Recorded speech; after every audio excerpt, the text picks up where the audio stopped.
भाजपा सांसद बांसुरी स्वराज एक राष्ट्र एक चुनाव पर जेपीसी की बैठक में भाग लेने के लिए आज संसद भवन पहुंची। इस दौरान उनके हाथ में एक बैग देखा गया जिस पर लिखा था नेशनल हेराल्ड की लूट। इस दौरान बांसुरी स्वराज ने क्या कुछ कहा, सुनिए।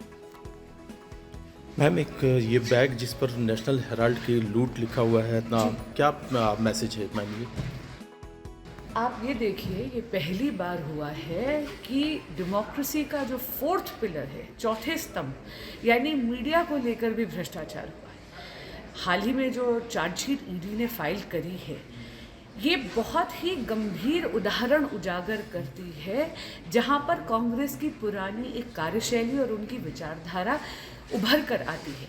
वो सेवा की आड़ में सार्वजनिक संस्थाओं को अपनी पर्सनल जागीर बढ़ाने का एक औजार बना लेती है। बहुत गंभीर मामला है।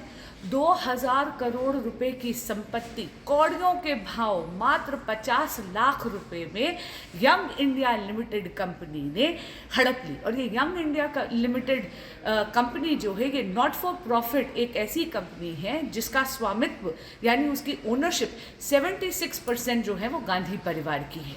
और इसीलिए आज के दिन कांग्रेस पार्टी की और कांग्रेस के शीर्ष नेतृत्व की जवाबदेही बनती है, न केवल इस देश की जनता को बल्कि 25 अप्रैल को कोर्ट के समक्ष भी। मैम, लेकिन जब ये कार्रवाई होती है, ईडी की तरफ से पूछताछ होती है या चार्जशीट होती है, तो कांग्रेस पार्टी की तरफ से कहा जाता है कि पॉलिटिकल वेंडेटा है और टारगेट किया जा रहा है बीजेपी की तरफ से। जी, इसे कहते हैं एक तो चोरी और फिर सीनाजोरी। मैं पूछना चाहती हूँ कि ये जो इतना गंभीर आरोप लगा है, जो चार्जशीट से उभर कर आया है कि पॉलिटिकल फंडिंग कांग्रेस पार्टी ने उसका दुरुपयोग कर कर ये लोन दिया, 2000 करोड़ रुपए की सार्वजनिक संपत्ति हड़प ली गई मात्र 50 लाख रुपए में।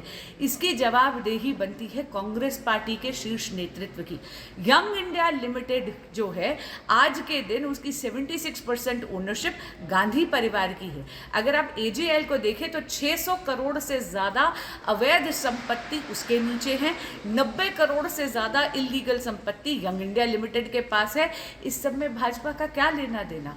ये इस देश की जनता का पैसा है, ये इस देश की सार्वजनिक संपत्ति है जो निजी जागीर की तरह हड़प है। मैम, प्रियंका जी, बाकी एक बैग लेकर के आई, इसमें लिखा हुआ है नेशनल हेराल्ड की लूट।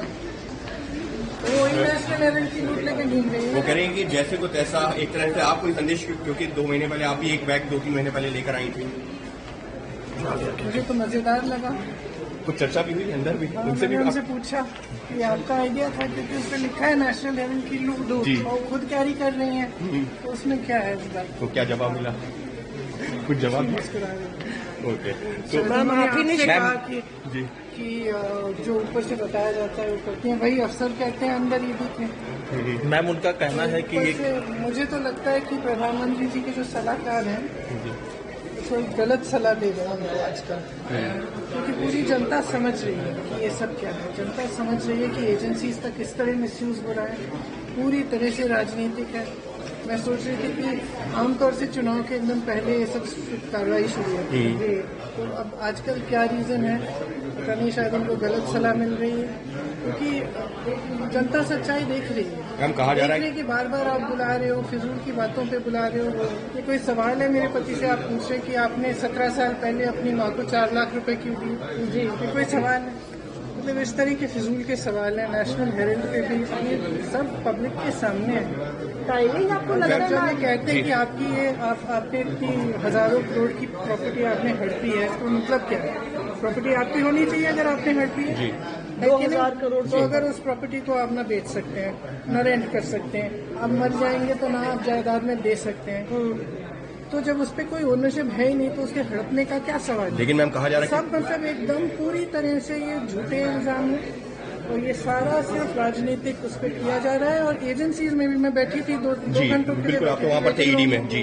जो भी वेटिंग रूम में था, मैं पूछ रही थी भी आप किस लिए आए हैं, आपको किस लिए बुलाया, और एक के बाद एक यही आंसर है, या तो एक्सटॉर्शन के लिए बुलाया या पॉलिटिकल केस है। और जैसे ही आप बीजेपी में शामिल हो जाते हैं वो सारे केस। मैम, आपका कहना है कि एजेंसी का मिसयूज हो रहा है? मेरे ख्याल से प्रधानमंत्री जी को अपनी स्ट्रैटेजी रिवाइज करनी चाहिए, अब चल नहीं रही है। तो